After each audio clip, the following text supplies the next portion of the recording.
Thank you. Indiana Superintendent of Schools Glenda Ritz says she's not letting politics get in the way of her job. She was in Winnemac today. WSBT-22's Patrick Roth is at the live desk. Patrick, this has been a rough couple of days for her. And Jennifer, the House Education Committee voted to move forward with a bill that would strip her of her role as the chair of the State Board of Education. And as you would imagine, she's not happy with that decision. It looked like just another day at school for State Superintendent Glenda Ritz as she visited some of the schools in Pulaski County. But she had the political equivalent of a schoolyard fight in Indianapolis on Thursday.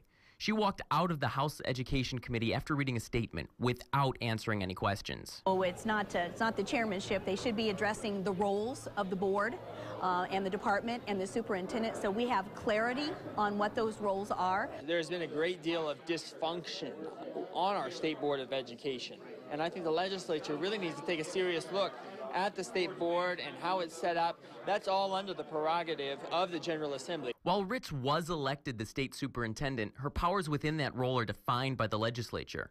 And many Republicans think removing her position as chairman of the Board of Education would help streamline things with the board.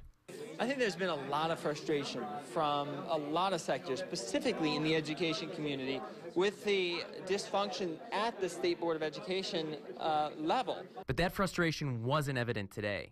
I think her hands are getting tied, so to speak, on a few of the issues, but and I think you see the popularity of that with the students and staff wanting to meet her and saying, you know, we appreciate what you're trying to do. Ritz, who's a Democrat, says the role she's performing right now has been in place for 100 years and is just now being challenged by Republicans. Under the proposed bill, the 10 members of the board who are appointed by the governor would now be able to elect their own chairperson. Ritz would still be superintendent. But a lot of people think this is simply politics. The bill now goes to a full House vote. At the live desk, Patrick Roth, WSBT 22 News.